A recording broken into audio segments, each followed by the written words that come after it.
ಸಂಗೊಂಡ್ಲಹಳ್ಳಿ ಕನ್ನಡ ಹಿರಿಯ ಪ್ರಾಥಮಿಕ ಶಾಲೆ ಅಲ್ಲ ಸರ್, ಹಿರಿಯ ಪ್ರಾಥಮಿಕ ಶಾಲೆಗೆ ನಮ್ಮ ಕೋಮಲ ಮೇಡಮ್ ಅವರು ಒಂದು 10 ದಿನ 15 ದಿನ ಆಯ್ತು ಫೋನ್ ಮಾಡಿದ್ರು. ವೆಂಕಟೇಶ್ ಅಣ್ಣ, ನಾನು ಹಿಂಗೆ ಕೋಮಲ ಅಂದ್ರೆ ಹೇಳಮ್ಮ ಅಂದೆ. ಅಣ್ಣ ನಮ್ಮ ಸ್ಕೂಲ್ಗೆ ಏನಾದ್ರು ನೀವು ಮಾಡ್ಬೇಕಣ್ಣಂದ್ರು. ನೀವೇನು ಹೇಳ್ತಾ ಅದು ಮಾಡ್ತೀನಮ್ಮ ಅಂದೆ. ಆಮೇಲೆ ಬ್ಯಾಗು, ವಾಟರ್ ಬಾಟಲ್ ಸರ್ಕಾರದಿಂದ ಏನು ಬರಲ್ವೋ ಅದು ನಾನು ಮಾಡ್ತೀನಮ್ಮ ಅಂತ ಹೇಳಿದೆ. ಆಮೇಲೆ ಸೇರಣ ಹಿಂಗೆ ಅಂದ್ರು, ಆಯಿತು ಅಂತ ಹೇಳಿದೆ. ಆ ಕಾರ್ಯಕ್ರಮಕ್ಕೆ ನಮ್ಮ ಸಂಗೊಂಡಹಳ್ಳಿ ಗ್ರಾಮದ ಹಿರಿಯರಾಗಿರುವಂಥ ರಾಮಕೃಷ್ಣ ಅಣ್ಣನವರೇ, ನಮ್ಮ ಗುರುಗಳು, ಇವಾಗ ಮಾರ್ಗದರ್ಶಕರು ನನಗೆ ನಮ್ಮ ಸಾರು ವೆಂಕಟೇಶಪ್ಪ ಸರ್ ಅವರೇ, ರುದ್ರಪ್ಪ ಸರ್ ಅವರೇ, ಇನ್ನು ನಮ್ಮ ಅಣ್ಣನವರೇ ಇಬ್ರು, ಸಂಗೊಂಡಹಳ್ಳಿ ರಾಜಣ್ಣ ಆಗ್ಬೋದು, ವಾಸಪ್ಪ ಮಾಸ್ಟ್ರು, ಅವರು ಎಲ್ಲದರಲ್ಲೂ ನನ್ನ ಬಿಟ್ಕೊಡಲ್ಲ. ನನಗೆ ಹೊಗಳೋರ್ನ ಪಕ್ಕದಲ್ಲಿ ಇಟ್ಕೊಳಕ್ ನನಗೆ ಇಷ್ಟ ಆಗಲ್ಲ. ನಮ್ಮ ವಾಸಪ್ಪ ಹೆಂಗಂದ್ರೆ ಬೈತಾನೆ ಇರ್ತಾರೆ, ಅವಾಗ ನೀನ್ ಮಾಡೋದ್ರ ಹಂಗು ರೈಟು ಅಂತ. ಯಾವತ್ತೂ ಮನುಷ್ಯ ಬೆಳಿಬೇಕಾದ್ರೆ ಹೊಗಳೋರ್ನ ಜೊತೆಯಲ್ಲಿ ಇಟ್ಕೊಂಡಿದ್ರೆ ಅತಿ ಶೀಘ್ರದಲ್ಲಿ ಅವರು ಹಳ್ಳಕ್ಕೆ ಬಿದ್ದೋಗ್ತಾರೆ. ನಮ್ಮನ್ನು ಬೈದ್ರು ನಾವು ಜೊತೆಯಲ್ಲಿ ಏನಕ್ಕಪ್ಪ ಇಟ್ಕೊಳ್ತೀವಿ ಅಂದ್ರೆ ಅವ್ರು ಹೇಳೋದ್ರಲ್ಲಿ ಒಂದು ಅರ್ಥ ಇರುತ್ತೆ ಅನ್ನೋದು ಉದ್ದೇಶ. ಈ ಕಾರ್ಯಕ್ರಮ ನಾನು ಏನಕ್ಕಪ್ಪ ಮಾಡ್ಬೇಕು ಅಂತ ಇಷ್ಟ ಅಂದ್ರೆ, ನಾನು ಚಿಕ್ಕ ಹುಡುಗನಾಗಿದ್ದಾಗ ಬ್ಯಾಗ್ಗಳು ಈ ಜಿಪ್ಪೆಲ್ಲ ಹೊರಟೋದ್ರೆ ಪಿನ್ಗಳು ಸಾಕಾಗ್ತಾ ಇರ್ಲಿಲ್ಲ ಅವಾಗ ಹಾಕೊಳ್ಳಕ್ಕೆ. ರೆಡ್ಡಳ್ಳಿಗೆ ಹೋಗ್ತಾ ಇದ್ವಿ ನಾವು 4, 5, 6ನೇ ತರಗತಿ ಓದ್ಬೇಕಾದ್ರೆ.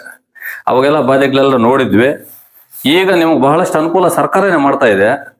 ನಾನು ಹೇಳೋದೇನಂದ್ರೆ, ಈ ಪೋಷಕರಿಗೆ ಇದು ಬಹಳ ಇಂಪಾರ್ಟೆಂಟು, ಕೇಳಿಸ್ಕೋಬೇಕು. ಯಾಕಂದ್ರೆ ಮಕ್ಕಳಿಗೆ ಹೇಳಿ ತೊಂದರೆ ಇಲ್ಲ, ಪಕ್ಕದ ಮನೆಯವ್ರು ಯಾವುದೋ ಒಂದು ಖಾಸಗಿ ಶಾಲೆಯಲ್ಲಿ ಓದ್ತಾ ಇದ್ದಾರೆ, ಅವ್ರಿಗೆ ಯಾವುದೋ ಒಂದಷ್ಟು ದುಡ್ಡು ಬೈದಂದೈತೆ ಅಂತ ಹೇಳ್ಬಿಟ್ಟು ನೀವು ಅವ್ರು ನೋಡಿ ನೀವು ಬಡ್ಡಿಗಳಿಗೆ ಹೋಗೋದು, 35,000 40,000 ಫೀಸ್ಗಳು ಕಟ್ಟೋದು.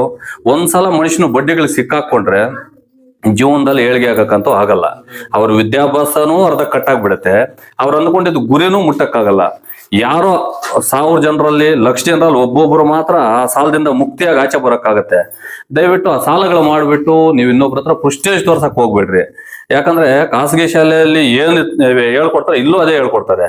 ಇಲ್ಲಿ ಕನ್ನಡ ಸಬ್ಜೆಕ್ಟ್ ಇದ್ರೆ ಬೇರೆ ಉರ್ದು ಅಲ್ಲಿ ಹೇಳಲ್ಲ, ಅಲ್ಲಿ ಕನ್ನಡ ಸಬ್ಜೆಕ್ಟ್ ಇದ್ರೆ ಉರ್ದು ಅಲ್ಲಿ ಹೇಳಲ್ಲ. ಎಲ್ಲಾ ಲ್ಯಾಂಗ್ವೇಜ್ಗಳು ಒಂದೇ ಇರುತ್ತೆ. ಏನೋ ಇರೋ ಓದಿಸ್ಕೊಳ್ಳಿ. ಯಾಕಂದ್ರೆ ಇವಾಗ ನನ್ನ ಹತ್ರ ₹1,00,000 ಅಂದ್ರೆ ₹1,00,000 ದಾನ ಧರ್ಮ ಮಾಡೋ ಮನ್ಸಿರಲ್ಲ ಅಂತವ್ರು ಅಲ್ಲಿ ಹೋಗ್ಲಿ. ಈಗ ಈ ವಾಟರ್ ಬಾಟ್ಲ್ ಇಲ್ಲಿ ₹10 ಸಿಗತ್ತೆ, ದುಡ್ಡಿರೋರು ₹50 ಕೊಟ್ಟು ತಗೋಬಹುದು, ಇನ್ನು ದುಡ್ಡಿರೋ ₹2,000 ತಗೋಬಹುದು. ನೀರು ಅದೇನು ಬೇರೆ ಏನಾಗಲ್ಲ. ಬಟ್ ಕ್ವಾಲಿಟಿ ಹೆಸರುಗಳು ಚೇಂಜ್ ಆಗ್ತವೆ. ಅದೇ ರೀತಿ ವಿದ್ಯಾಭ್ಯಾಸನೂ ಅಷ್ಟೇ. ನಿಮ್ ಮೈಂಡ್ ಚೆನ್ನಾಗಿದ್ದು ಓದಿದ್ರೆ ಸರ್ಕಾರಿ ಶಾಲೆಯಲ್ಲಿ ಏನ್ ಬೇಕೋ ನೀವು ಅಂದ್ಕೊಂಡಿರುವಂತದ್ದು ಸಾಧನೆ ಮಾಡ್ಬೋದು. ಖಾಸಗಿ ಶಾಲೆಯಲ್ಲಿ ಓದ್ದವ್ರೆ DC-ಗಳಾಗಿಲ್ಲ, AC-ಗಳಾಗಿಲ್ಲ, IAS IPS-ಗಳಾಗಿಲ್ಲ.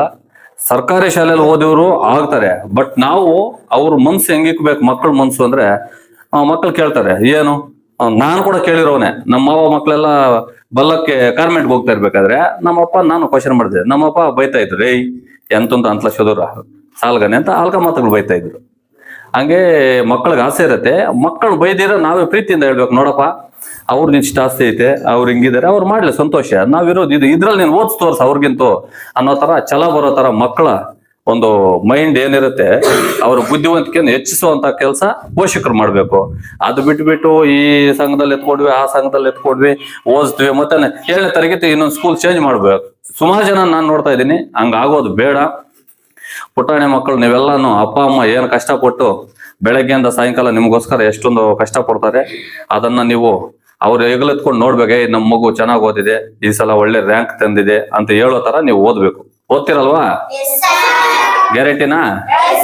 ನನಗೆ ಆಸೆ ಏನಪ್ಪಾ ಅಂದ್ರೆ, ನಾನು ಯಾವ ಸ್ಕೂಲ್ಗಳಲ್ಲಿ ಈ ಬ್ಯಾಗು ನನ್ನ ಕೈಲಾಗೋ ಏನ್ ಸಹಾಯ ಮಾಡ್ತೀನೋ ಆ ಸ್ಕೂಲ್ ಮಕ್ಕಳು SLC ಇಂಥದ್ರಲ್ಲಿ ಟಾಪರ್ಗಳು ಬರ್ಬೇಕು ಅನ್ನೋದು ನನ್ನ ಆಸೆ, ನಿಜವಾಗ್ಲು. ಮತ್ತೆ ನಮ್ಮ ಮಾಸ್ಟರ್ ಹೇಳಿದ್ರು, ನಾವು ಈ ಕೈಯಲ್ಲಿ ಮಾಡೋದನ್ನ ಈ ಕೈ ಗೊತ್ತಾಗ್ಬಾರ್ದು. ಆಕ್ಚುಲಿ ಈಗ ನಾನು ಬ್ಯಾಗ್ ಮೇಲೆ ಫೋಟೋ ಕೊಡೋದು ಬೇಡ ಅಂತ ಹೇಳಿದ್ರೆ ಅಯ್ಯಪ್ಪ ಬೈದ್ರು ಇವ್ರಿಬ್ರು. ವೆಂಕಟೇಶ್ ನೀನ್ ಹಾಕ್ಸ್, ನಿನಗೆ ಗೊತ್ತಾಗಲ್ಲ. ನಿನ್ನ ನೋಡಾದ್ರು 100,000 ಕೋಟಿರೋರು ಇದ್ದಾರೆ, 1,000 ಕೋಟಿರೋರು, ಅವ್ರಿಗಾದ್ರೂ ಒಂದ್ ಸ್ವಲ್ಪ ಜ್ಞಾನ ಬರುತ್ತೇನೋ, ಅವರು ಮಾಡುವಂತ ಒಂದು ಮನೋಭಾವ ಬರುತ್ತೆ ಅಂತ. ನಿಜವಾಗ್ಲೂ ನಾನು ಫೋಟೋ ಹಾಕ್ಸ್ಕೋಬೇಕು, ಅಡ್ವರ್ಟೈಸ್ಮೆಂಟ್ ಆಗ್ಬೇಕು ಅನ್ನೋದು ನಾನು ಯಾವ್ದಾಗ ನಾನು ನಮ್ಮ ರಾಮಕೃಷ್ಣನ ಕೇಳಿದಾಗ ಹೇಳಿದೆ, ಯಾವುದೇ ಕಾರಣಕ್ಕೂ ನಾವು ಯಾವ್ದ್ರಲ್ಲೂ ನಾವು ತೊಡಗಿಸ್ಕೊಳ್ಳೋದು ಸ್ವಾರ್ಥ ಇಲ್ಲ, ನಮ್ಗೆ ನಿಸ್ವಾರ್ಥದಿಂದ ಮಾಡ್ತಾ ಇದ್ವಿ. ಏನ್ ನಾವು ಭಗವಂತ ನಾವೇನೋ ಹುಟ್ಟ ಶ್ರೀಮಂತರಲ್ಲ, ಸಾಯವಾಗ ಏನೋ ₹100 ಎತ್ಕೊಂಡು ಹೋಗೋಕ್ಕೂ ಆಗಲ್ಲ. ಇರುವಾಗ ಏನೋ 4 ಜನರ ಜೊತೆ ಪ್ರೀತಿ ವಿಶ್ವಾಸದಲ್ಲಿ ಬೆಳೆಯೋಣ ಅನ್ನೋದಷ್ಟೇ. ಈಗ ಯಾರೋ ಒಂದು ಹೆಸರುಗಳು ಬೇಡ, ಗ್ರಾಮಗಳು ಬೇಡ, ನಾನು ಫೋನ್ ಮಾಡಿ ಕೇಳಿದ್ರು, ಅಣ್ಣ ಹಿಂಗೆ ಪರಿಸ್ಥಿತಿಗಳಿದಾವೆ, ನಮ್ಮ ಯಜಮಾನರು ಬಹಳ ಬಾಧೆಗಳಲ್ಲಿದ್ದಾರೆ, ಅವರು ದುಡಿಯೋ ಪರಿಸ್ಥಿತಿಯಲ್ಲಿಲ್ಲ, ಏನಾದ್ ನಿಮ್ ಕಲ ಏನಮ್ಮ ಬೇಕು ಅಂತ. ಅದೇ ಟೈಮ್ ನಮ್ಗೆ ಗೊತ್ತಿರೋರು, ಅಣ್ಣ ಒಂದು 4 ಸೀಮೆ ಹಸು ಇದೆ, ನಮ್ಮ ಯಜಮಾನರು ಒಂದ್ ಸ್ವಲ್ಪ ಅವ್ರದ್ದು ಬೇರೆ ಪ್ರಾಬ್ಲಮ್ ಇತ್ತು, ಎಲ್ಲೋ ನಾವು ಕುಡಿಯೋ ಚಟ ಬಿಡ್ಸಕ್ಕೆಲ್ಲೋ ಹಾಕಿದ್ದೀವಿ, ಸೀಮೆ ಹಸುಗಳು 4 ಕೊಟ್ಬಿಡ್ತೀವಿ ಅಂದ್ರು. ನಾನು ಸರಿ ಇದೇನೋ ಇವ್ರಿಗೆ ಏನಾದ್ರು ಯಾವ್ದೋ ಬಾಂಧವ್ಯ ಇರ್ಬೋದು, ನನ್ನ ದುಡ್ಡಿದ್ದಕ್ಕೆ ಅವಶ್ಯಕತೆ ಐತೆ ಅಂತ ಹೇಳ್ಬಿಟ್ಟಿದೆ. ಸರಮ್ಮ ಏನೋ ರೇಟ್ ಮಾಡ್ಕೊಡು ಅಂತ ಸೀಮೆ ಹಸುಗಳು ತೆಗೆದು ಬಡವರ್ಗೆ ಒಂದು 4 ಜನಕ್ಕೆ ನಾನು ಸಹಾಯ ಮಾಡಿದೆ. ಮೊನ್ನೆ ಅವ್ರ ಮನೆಯಲ್ಲೇ ಹೆಣ್ಣುಕರುಗಳು ಹಾಕೋದೇ ಇಲ್ಲಂತೆ, ಹೆಣ್ಣುಕರು ಹಾಕಿದ್ದೆ ಅಂತ ಫೋಟೋ ಹಾಕಿದ್ದೆ. ಹಾಗೆ ಆ ಒಂದು ಸಂಸಾರ ನಿಲ್ಲಿಸ್ದಂಗಾಯ್ತು. ಆಮೇಲೆ ಇನ್ನು ಕೆಲವರು ಹಿಂಗೆ ಮದುವೆ ಅಂತ ಇನ್ವಿಟೇಷನ್ ಎತ್ಕೊಂಡ್ಬಂದು ಸಹಾಯ ಕೇಳಿದಾಗ ದುಡ್ಡು ಕಾಸು ಕೊಡೋ ದೊಡ್ಡವರೆಲ್ಲ. ನಾನು ಅಲ್ಲಿ ಕಮಲ್ ಜ್ಯುವೆಲರ್ಸ್ ಅಲ್ಲಿ ಹೇಳ್ತೀನಿ, ನನ್ನ ಕೈಲಾಗಿದ್ದು ಈ ಸಲಕ್ಕೆ 22 ತಾಳಿಯನ್ನು ತಗೊಂಡೋಗಿದ್ದಾರೆ. ನಮ್ಮ ಕೈಲಾಗೋ ಸಹಾಯ ಅಷ್ಟೇ. ಈಗ ನಮ್ಮ ರಾಮಕೃಷ್ಣನ ಹೇಳಿದ್ರು, ಸುಮಾರು ಮನೆಗಳಿಗೆ ನಾವು ಹೇಳ್ಕೊಳಕ್ ಹೋಗಿಲ್ಲ. ನಮ್ಮ ಜೆ.ಕೆ. ಅಣ್ಣ ಇದ್ದಾರೆ ಜಮನಹಳ್ಳಿಲಿ, ಅವ್ರು ಕೂಡ ಸಂಗೊಳ್ಳೆ ಇಂಥವ್ರು ಹಿಂಗೆ ಅವ್ರ ಗಂಡ ತಿರ್ಕೊಂಡಿದೆ, ಇಂಥವ್ರು ಹಿಂಗೆ ಪ್ರಾಬ್ಲಮ್ ಇದೆ ಅಂದಾಗ ನನ್ನ ಕೈಲಾಗೋದು ಸಿಮೆಂಟು ಟೈಲ್ಸು ಏನೋ ಒಂದು ಮಾಡ್ಕೊಂಡು ಬರ್ತಾ ಇದೀವಿ. ನಾವೆಲ್ಲಾನು ಪೇಪರಲ್ಲಿ ಹಾಕ್ಸ್ಕೋಬೇಕು, ಪಬ್ಲಿಸಿಟಿ ಆಗ್ಬೇಕು ಅನ್ನೋದೇನಿಲ್ಲ. ಈಗ ರಾಮಕೃಷ್ಣನ್ ಅವ್ರು ಹೇಳ್ದಂಗೆ ಅವ್ರಿಗೆ ನಿಜವಾಗ್ಲೂ ನೀವ್ ಹೇಳಿ ಇಂಥದ್ದು ಮಾಡ್ಕೊಡ್ ಸಂಗೊಳ್ಳಿ, ಇಂಥದ್ದು ನಾವು ಮಾಡಿದೀವಿ, ನೀನ್ ಇಂಥದ್ದು ಮಾಡು ಅಂದ್ರೆ ಅವರು 3 ಹೆಣ್ಮಕ್ಳು ಗಂಡ್ಮಕ್ಳು ಓದ್ಲಿ. ನಾನೊಬ್ಬನೇ ಅಲ್ಲ, ಅಂತವ್ರಿಗೆ ಸಹಾಯ ಮಾಡುವಂತ ಗುಣ ಊರಲ್ಲಿರುವಂತ ಗ್ರಾಮಸ್ಥರಿಗೂ ಬರ್ಲಿ. ಯಾಕಂದ್ರೆ ಆತ್ಮ ಶ್ರೀಮಂತ ಆಗಿರ್ಬೋದು, ಬದುಕಿದ್ರೆ ಹೇಳಕ್ಕಾಗಲ್ಲ. ಅಕಾಲ ಮರಣ ಹೊಂದಿದ್ದಾರೆ, ಆಯಮ್ಮಗೂ ಅಷ್ಟೊಂದು ಜ್ಞಾನ ಇಲ್ಲ ಅಂದಾಗ ನಾವು ಸಹಾಯ ಆಗ್ಬೇಕು. ನಾವು ಮನುಷ್ಯರೇ ಅಲ್ವಾ?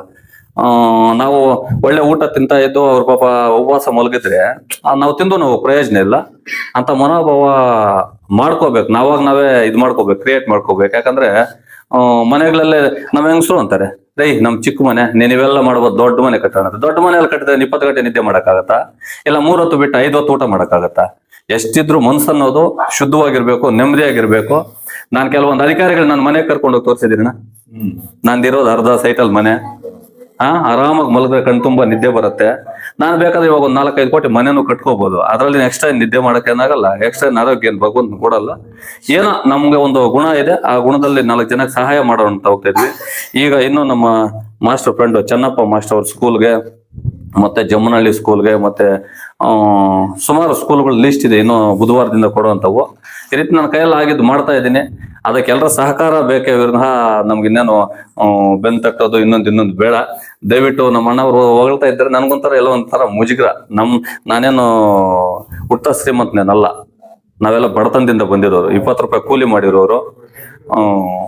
ನನಗೆ ಏನು ಈ ಸಹಕಾರ ಕೊಡ್ತಾ ಇದ್ದಾರೆ ಎಲ್ರಿಗೂ ಒಂದ್ಸಿ ಈ ಸಂಗನಹಳ್ಳಿ ಗ್ರಾಮಕ್ಕೆ ಕರೆದು 2 ಮಾತು ಮಾತಾಡಲು, ಹುಡುಗರ ಜೊತೆ ಕಷ್ಟ ಸುಖ ಹಂಚ್ಕೊಳ್ಳಲು ಅವಕಾಶ ಮಾಡಿಕೊಟ್ಟಂತ ಶಿಕ್ಷಕರಿಗೂ, ಮಕ್ಕಳಿಗೂ, ಇಲ್ಲಿರುವಂತ ಗಣ್ಯ ವ್ಯಕ್ತಿಗಳಿಗೂ, ಮುಖ್ಯವಾಗಿ ನಮ್ಮ ಪ್ರಕಾಶ್ ಅಣ್ಣ, ಸುಕುಮಾರ್, ಜಗದೀಶ್, ಕದಂಬ, ನಮ್ಮ ಚಲಪತಿ, ನಮ್ಮ ಬ್ರದರ್ಸ್ ಎಲ್ಲರಿಗೂ ನಾನು ಈ ಕಾರ್ಯಕ್ರಮಕ್ಕೆ ಬಂದಿರೋದಕ್ಕೆ ಧನ್ಯವಾದಗಳು ಹೇಳ್ತಾ ನನ್ನ ಮಾತು ಮುಗಿಸ್ತೇನೆ. ಜೈ ಹಿಂದ್, ಜೈ ಕನ್ನಡ.